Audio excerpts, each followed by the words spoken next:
Hello बच्चों एवं मेरे प्रिय साथियों, स्वागत है आपको अपने YouTube channel exam success classes. आज हम लोग देखने वाले हैं पॉलिटिकल साइंस का चैप्टर दो ध्रुवीयता का अंत। इसका हम लोग सब्जेक्टिव क्वेश्चन इसका क्वेश्चन आंसर करने वाले हैं। इससे पहले वाले वीडियो में हमने इस चैप्टर को पूरे डिटेल से पढ़ा था, हर चीज को बारीकी से समझा था। हम आपको बता दिए थे कि कहाँ से ऑब्जेक्टिव क्वेश्चन आ सकता है, कहाँ से सब्जेक्टिव क्वेश्चन आ सकता है। तो आज हम लोग इस चैप्टर का सब्जेक्टिव क्वेश्चन करने वाले हैं, चाहे वह लघुत्तरीय क्वेश्चन, चाहे वह लॉन्ग क्वेश्चन आंसर हो या शॉर्ट क्वेश्चन आंसर हो, लघुत्तरीय हो या दीर्घोत्तरीय, सब आज हम इस वीडियो में कैसे कर लेंगे, कंप्लीट कर लेंगे। इस वीडियो से एक भी क्वेश्चन आपका बाहर जाने वाला नहीं है। तो बिना समय गवाए हम अपने क्वेश्चन की तरफ चलते हैं। पहले हम लघुत्तरीय क्वेश्चन देखेंगे, उसके बाद में दीर्घोत्तरीय प्रश्न देखेंगे। तो लघुत्तरीय प्रश्न का जो इस चैप्टर का जो पहला लघुत्तरीय प्रश्न है वह है एक ध्रुवीय विश्व से आप क्या समझते हैं। जब शीत युद्ध के दौरान 1991 में शीत युद्ध के दौरान जब शीत युद्ध समाप्त हुआ 1991 में सोवियत संघ का जब विघटन हो गया तो विश्व में एकमात्र महाशक्ति बनकर उभरी जिसका नाम था अमेरिका।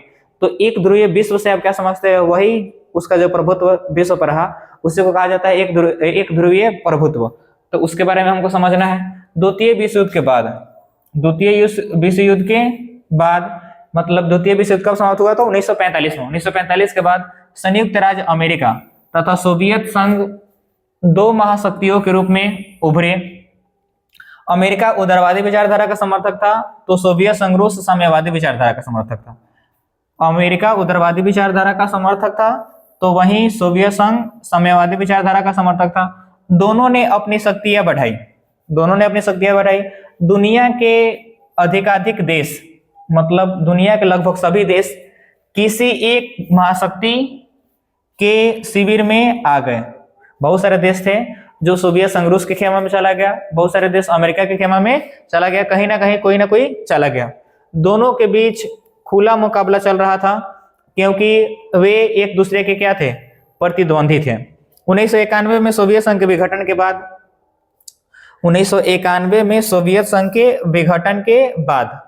सोवियत संघ के विघटन के बाद दो ध्रुवीयता चली। मात्र अमेरिका प्रभुत्व विश्व में स्थापित हो गया। इसी स्थिति को दो ध्रुवीय विश्व कहा जाता है। कहा हुआ कि 1991 में जब सोवियत संघ का विघटन हो गया तो एक महाशक्ति का पतन हो गया और विश्व में मात्र एक महाशक्ति बच गया जिसका नाम था अमेरिका। अमेरिका के प्रभुत्व का काल को ही कहा गया एक ध्रुवीय विश्व। अब अगले क्वेश्चन की तरफ चलते हैं। अगला लघुत्तरीय प्रश्न है कि तनाव शैथिल्य क्या है, इसके बारे में समझना है। तो इसमें बताया गया है कथी आपके बारे में, तनी से देखते हैं। दो महाशक्तियों संयुक्त राज्य अमेरिका और सोवियत संघ के बीच घृणा, द्वेष, टकराव के कारण शीत युद्ध की स्थिति पैदा हुई।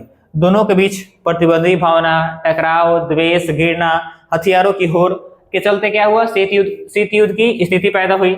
इसका मुख्य कारण था कि संयुक्त राज्य अमेरिका उदारवादी विचारधारा का समर्थक था तो सोवियत संघ रूस साम्यवादी विचारधारा का समर्थक यानी पक्षधर था। लेकिन धीरे धीरे स्थिति सुधरी, परस्पर सहयोग व समन्वय बढ़ा, शीत युद्ध की गर्मी घटी जिसे तनाव शैथिल्य का नाम दिया गया।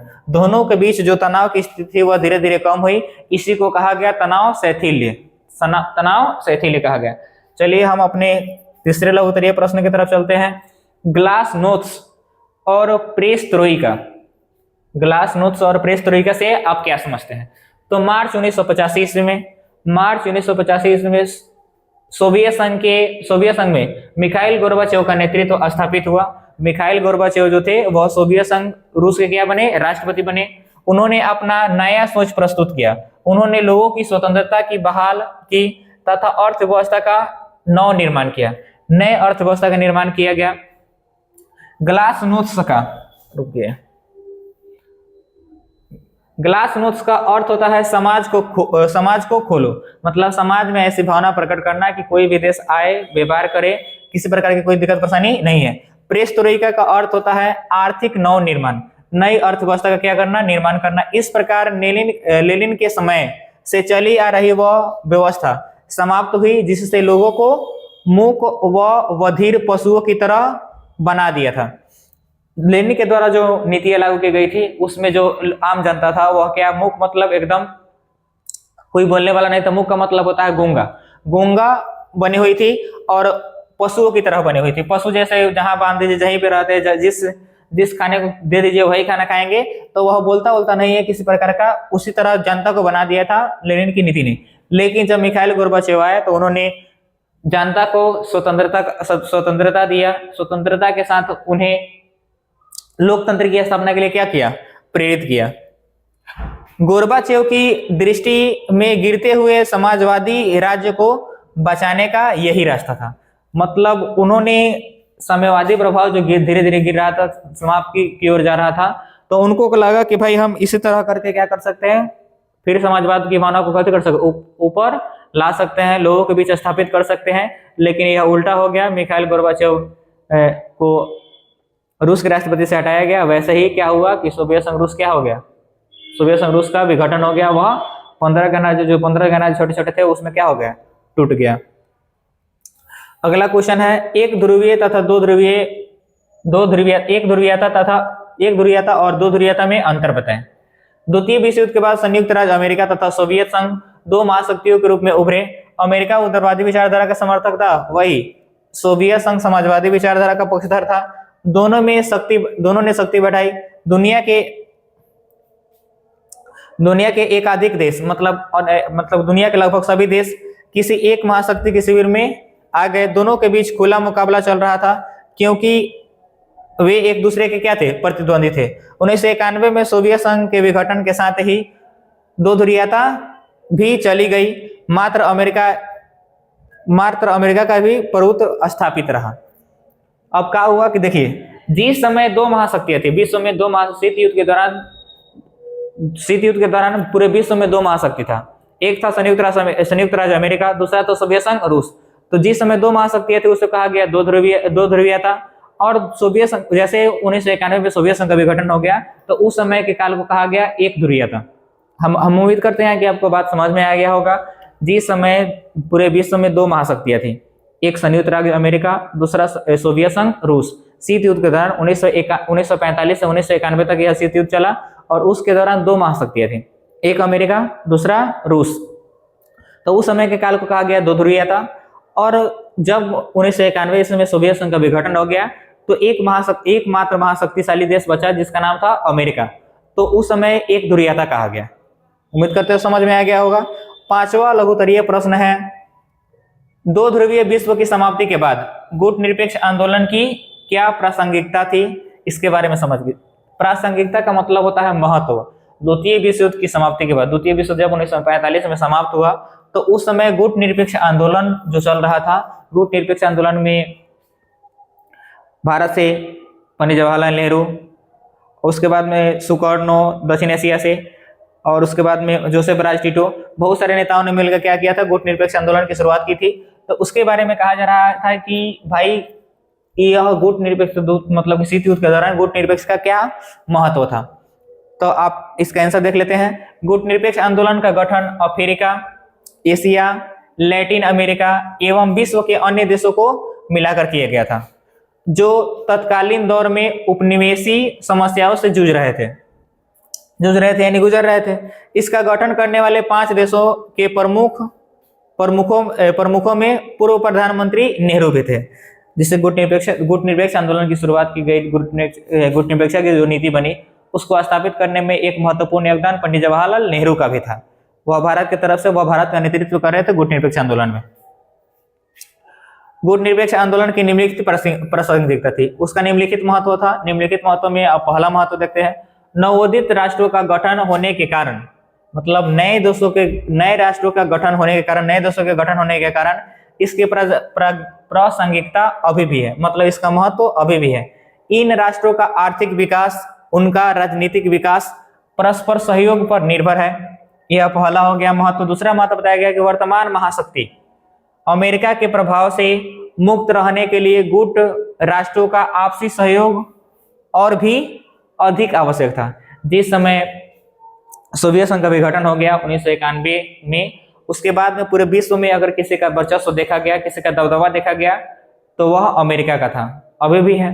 दबदबा था, दबदबा है, दबदबा बना रहेगा। अगर कोई कह सकता है तो वह कौन कह सकता है? अमेरिका कह सकता है। लेकिन उसकी भी कहीं कहीं नहीं चलती है। दक्षिण कोरिया वाला सोच रहा मानवे नहीं करता, पागल नेता है, सन की राजा है, कहेगा बम नहीं छोड़िए तो उसको सोच 4 को छोड़ेगा। अल्ट्रा है आदमी है वो, किंग जोनवा।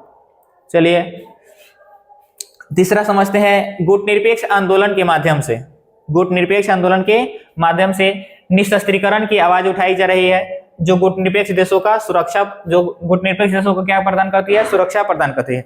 निशस्त्रीकरण का मतलब होता है जो अस्त्र शस्त्र अत्यधिक मात्रा में बन रहे हैं, जो परमाणु हथियार अत्यधिक मात्रा में बन रहे हैं, उसके निर्माण पर क्या लगा देना? सीमा लगा देना। चलिए अगले कुछ तो अब हम लोग चौथा देख लेते हैं। गुट निरपेक्ष आंदोलन अमेरिका, यूरोप तथा जापान जैसे पूंजीवादी देशों से उनकी आपसी सहयोग और भी अधिक आवश्यक है।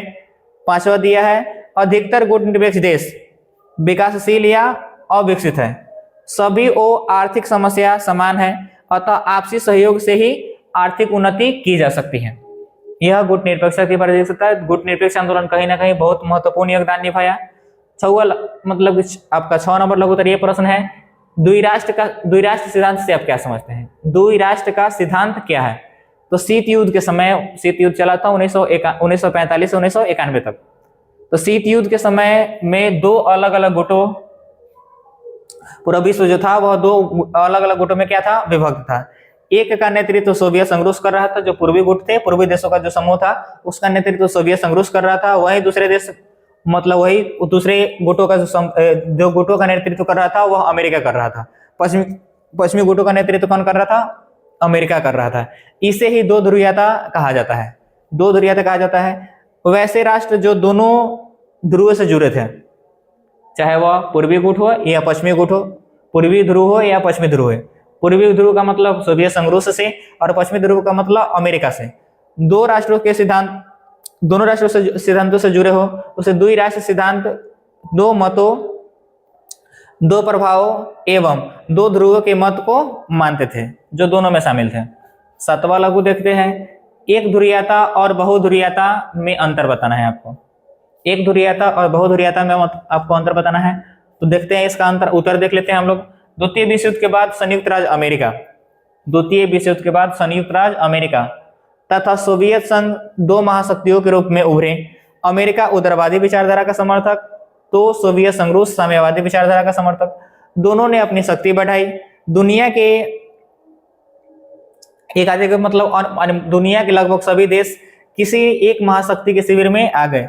दोनों के बीच खुला मुकाबला चल रहा था, क्योंकि अब दोनों के बीच मुकाबला क्यों चल रहा था इसके बारे में तनी से देख लेते हैं। कहाँ गया भाई?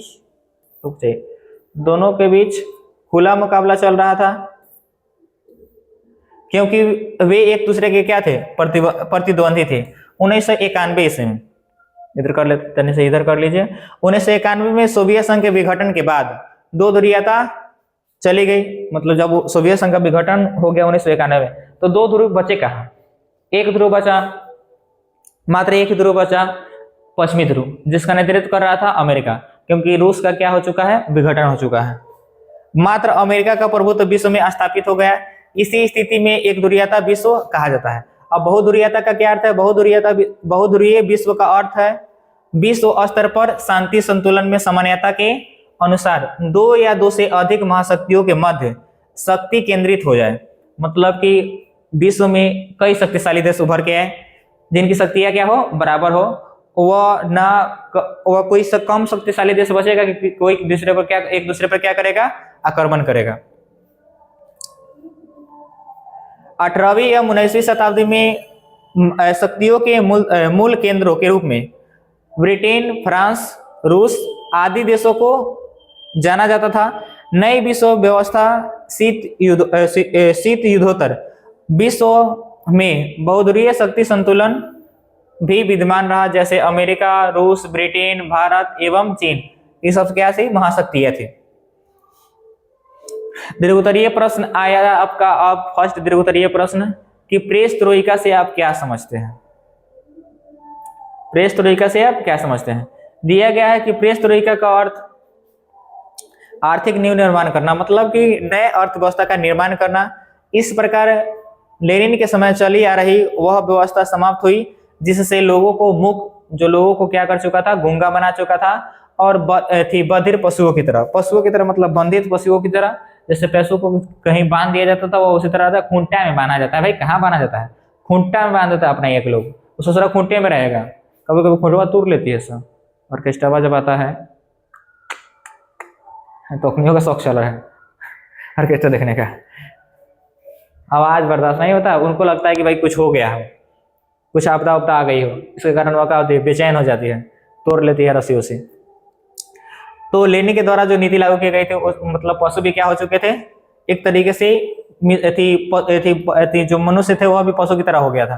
तथा निजी अर्थव्यवस्था पूर्णतः उन्मूलित की गई थी, मतलब नई परिवर्तन किया था। गोर्बाचेव की दृष्टि से गिरते हुए समाजवादी राज्य को बचाने का यही रास्ता था, इसलिए उन्होंने पेरेस्ट्रोइका एवं ग्लासनोस्ट जैसे सिद्धांत को लागू किया। अब हमको बताना है भारत रूस संबंधों पर संक्षिप्त लेख लिखिए कि भारत और रूस के बीच में क्या संबंध है, संबंध कैसा रहा है दोनों के बीच, उसके बारे में बताना है। भारत और रूस एक दूसरे के मित्र देश अवश्य है, परंतु विचारधारा, राजनीति व आर्थिक व्यवस्था आदि की दृष्टि से भिन्न है। मतलब वहाँ का मतलब रूस का विचारधारा अलग है, अपना विचारधारा अलग है, वहाँ की राजनीति अलग है, हमारे यहाँ की राजनीति अलग है। अर्थव्यवस्था रूस का अलग है, रूस का अर्थव्यवस्था काफी विकसित है, हम लोग उतना विकसित नहीं है, हम लोग विकास कर रहे हैं ना, अभी विकसित कहाँ है। तो प्रारंभ में भारत व सोवियत संघ के संबंध मित्रतापूर्ण नहीं थे। जब शुरुआत हुआ विश्व जब शुरुआत हुई तो दोनों के बीच में जो संबंध था वह मित्रतापूर्ण नहीं था। सन 1954 में स्टालिन की मृत्यु के पश्चात, जब सोवियत राष्ट्रपति स्टालिन की मृत्यु हुई 1954 ईस्वी में, पश्चात रूस की आंतरिक राजनीति एक बहुत बड़ा मोड़ आया और दोनों देशों के बीच नजदीकियां काफी आई। इस काल को भारत सोवियत संघ के संबंधों के विस्तार में निम्नलिखित बातें थी। अब हम लोग देख लेते हैं भारत सोवियत आर्थिक संबंध, इसके बारे में। इस संबंध में सबसे महत्वपूर्ण बात यह रही कि 1977 तक भारत सोवियत आर्थिक संबंधों का ताना बाना बहुत लाभप्रद ढंग से इतना बुना जा चुका था कि व्यापक नीति परिवर्तन की गुंजाइश ही नहीं बची थी। मतलब 1977 तक दोनों के बीच में जो आर्थिक संबंध था वह काफी गहरा हो चुका था और अलग होने की कोई गुंजाइश ही नहीं थी। दूसरा बताया गया है कि भारत सोवियत संघ सैन्य संबंध, सैनिक साजो सामान के आयात व उत्पादन के मामले में भारत की निर्भरता और भी नाजुक रही है। मतलब अपने यहाँ जो होता है कि जो सैनिक साजेबाजी का मतलब होता है कि जो सैनिक हथियार बनते हैं वे भारत में लगभग 9 के बराबर बनते हैं। वह कहीं से मंगाते हैं, ड्रोन वगैरह मंगाते हैं, चाहे राइफल वगैरह फ्रांस से मंगाया गया है। तो इसमें क्या करता है, S-400 जो दिया गया है वह रूस के द्वारा दिया गया है। तो कहीं ना कहीं हम लोग सैनिकों के हथियारों के लिए किस पर निर्भर रहते हैं, रूस पर निर्भर रहते हैं। आरंभ में ही मिग लड़ाकू विमानों की असेंबलिंग लाइसेंस शुदा ढंग से हिंदुस्तान एरोनॉटिक्स के कारखाने में सोवियत मदद पर ही निर्भर रही। मतलब जब शुरू में जब हथियारों के लड़ाकू विमानों की आवश्यकता हुई तो हम लोग ने रूस से ही मंगाया था। रूस भले ही परमाणु प्रौद्योगिकी के क्षेत्र में भारत की अपेक्षाओं को पूरा न किया हो, मतलब कि परमाणु हथियार बनाने के क्षेत्र में भारत की इच्छाओं को पूरा न किया हो, किंतु भारत के मन में यह आशा बची रही कि कुछ नहीं तो भारी पानी हासिल करने में सोवियत संघ भारत का क्या करेगा, मदद साबित होगा। भारत को रूस ने ऐसे समय पर सैनिक सहायता की थी जब कोई भी देश भारत को सैन्य सहायता प्रदान करने में सक्षम नहीं था और प्रदान करना चाहता भी नहीं था। यह वक्त था 1971 का, जब बांग्लादेश की समस्याओं को लेकर हम बांग्लादेश का सहयोग किए थे। तो पाकिस्तान से ही हो चुका था, हमारा युद्ध हो चुका था और पाकिस्तान की तरफ से लड़ने के लिए हमारे विरुद्ध अमेरिका खड़ा था। अमेरिका उस समय बहुत शक्तिशाली था, आज भी बहुत शक्तिशाली है। न हम उस समय जीत पाते और न इस समय जीत पाते। इस समय थोड़ा देर के लिए टिक भी जाएंगे तो उस समय हम लोग नहीं जीत पाते, लेकिन उस समय मदद करने के लिए अगर कोई हाथ बढ़ाया था तो वह था रूस। तो कहीं ना कहीं दोनों के बीच में जो संबंध है वह काफी गहरी रही है। भारत रूस सांस्कृतिक संबंध। भारत रूस सांस्कृतिक संबंध, प्रारंभ से ही भारत व रूस का यह प्रयत्न रहा है कि आर्थिक व सामरिक परिप्रेक्ष्य में समय को सांस्कृतिक आदान प्रदान का जामा पहनाया जाए। मतलब कि जो आर्थिक जो विकास चल रहा है और जो सांस्कृतिक विकास हो रहा है, तो उनका मानना था कि संस्कृति का भी क्या हो, एक दूसरे के देश में क्या हो, आदान प्रदान हो। मतलब रूसी संस्कृति को हम सीखे और भारतीय संस्कृति रूस में भी क्या हो, फैले। यह कोशिश रही कि सांस्कृतिक संपर्क सरकार व दल के स्तर पर अलग अलग चलाए जाए और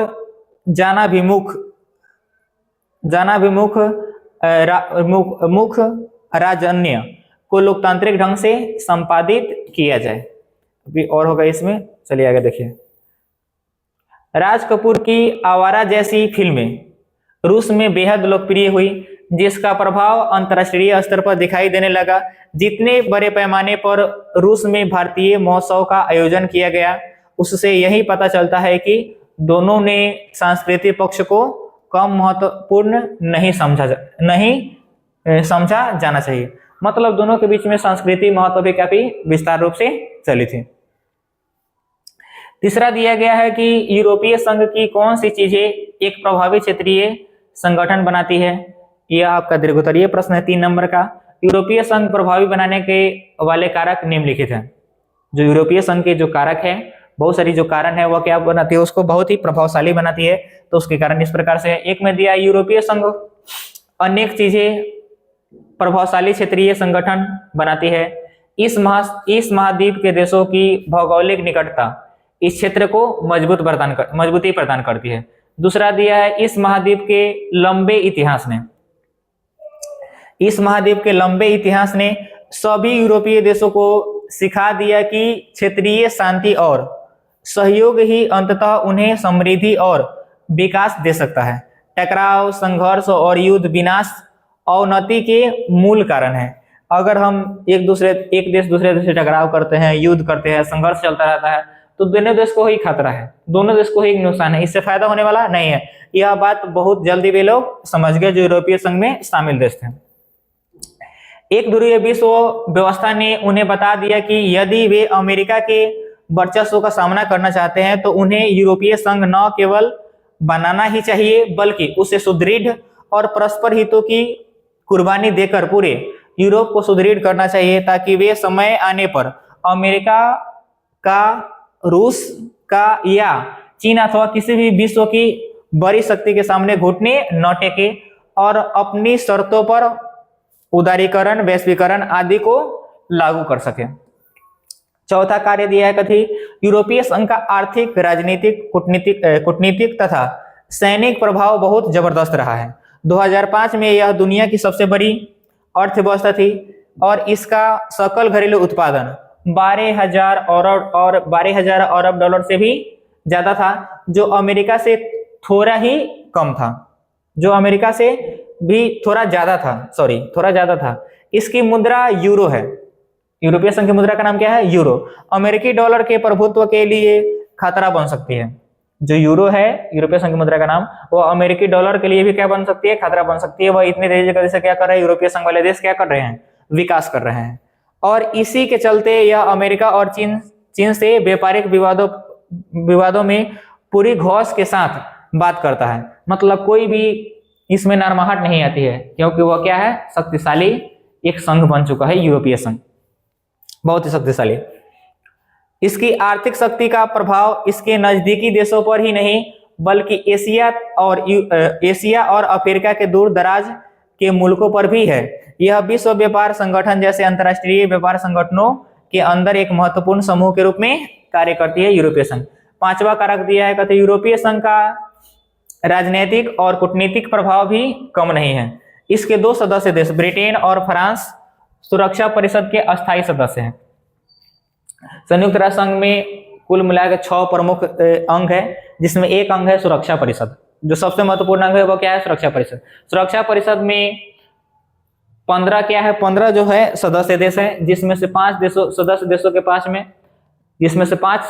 के पास बीटो पावर है। निरोधात्मक शक्ति, वह किसी काम को क्या करते हैं, नकारात्मक शक्ति प्रदान करती है। वह नहीं होने, अगर चाहे कि वह विश्व में कोई नियम ना लागू हो तो वह पांचों देश मिलकर क्या कर सकता है, रोक सकता है। पांचों देश में से कोई भी एक देश मिलकर रोक सकता है। उस सब पांचों देशों के पास में क्या है, बीटो पावर। वो अमेरिका हो गया, ब्रिटेन हो गया, फ्रांस हो गया, रूस, चीन। अमेरिका, ब्रिटेन, फ्रांस, रूस, चीन, 5 ऐसे देश हैं जिनके पास में क्या है, बीटो पावर है। तो उसमें से ब्रिटेन और फ्रांस जो है वह सुरक्षा परिषद के क्या है, अस्थायी सदस्य देश है। और वह किस में शामिल है, किस संघ में शामिल है, तो यूरोपीय संघ में शामिल है। इसके चलते यूरोपीय संघ अमेरिका समेत सभी मुल्कों की नीतियों को प्रभावित करना इसका एक उदाहरण है। चीन के साथ मानवाधिकारों के उल्लंघन और पर्यावरण विनाश के मामलों पर धमकी या सैनिक शक्ति का उपयोग करने की जगह कूटनीति, आर्थिक निवेश और बातचीत की इसकी नीति ज्यादा प्रभावी साबित हुई है।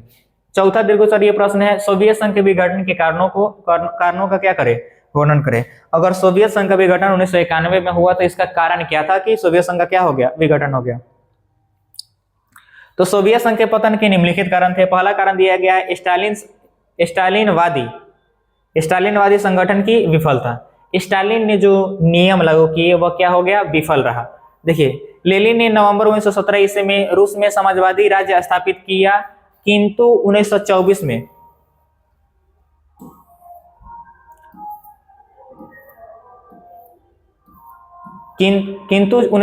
में उनकी मृत्यु के बाद लेनिन ने 1917 ईस्वी में साम्यवादी दल का गठन किया, लेकिन 1924 में लेनिन की मृत्यु के बाद स्टालिन ने उसे अत्यंत सबल बना दिया। उसने अपने विरोधियों को चुन चुन कर तथा उन पर झूठे आरोप लगाकर कुचलवा दिया। मार्च 1953 में उसकी भी मृत्यु हो गई।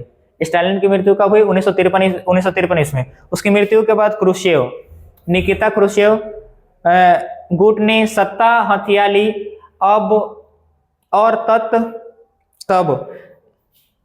तब डी-स्टालिनीकरण का अभियान चला। स्टालिन के अनुचित कार्यों की खुलकर निंदा की गई तथा उसके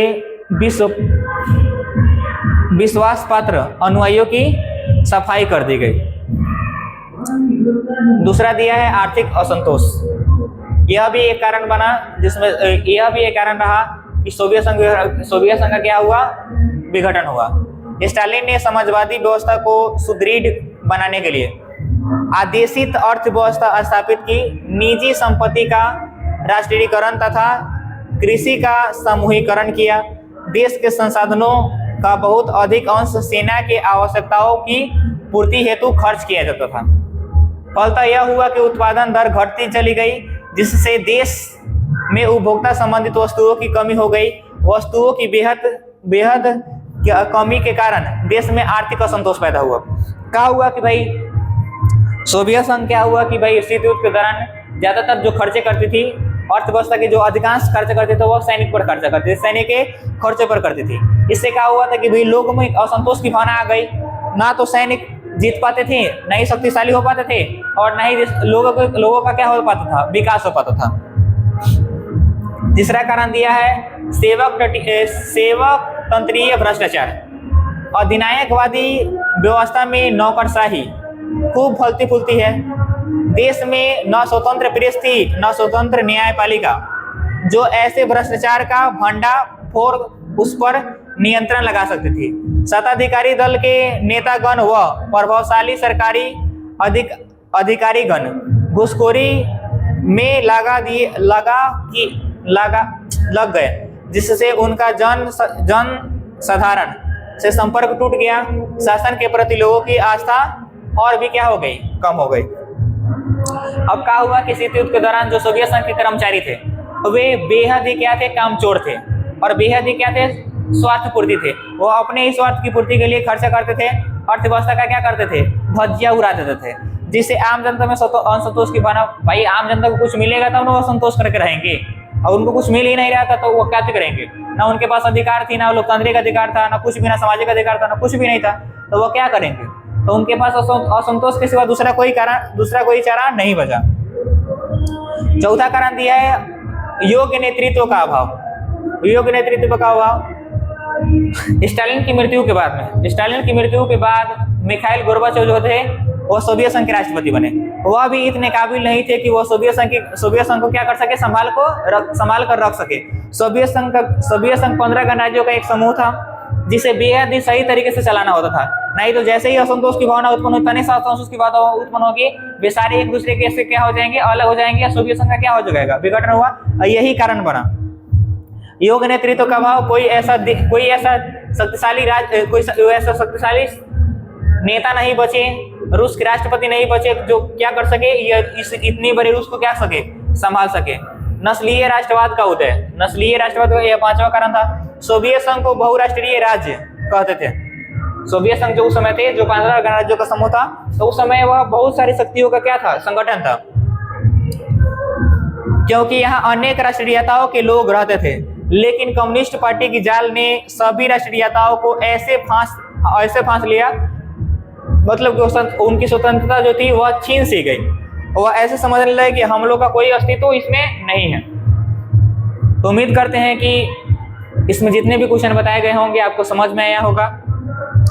अब एक भी क्वेश्चन इस चैप्टर से बाहर जाने वाला नहीं है। आपके अगर एग्जाम में आता है बोर्ड एग्जाम 2027 में, तो एक भी क्वेश्चन इससे बाहर नहीं जाएंगे।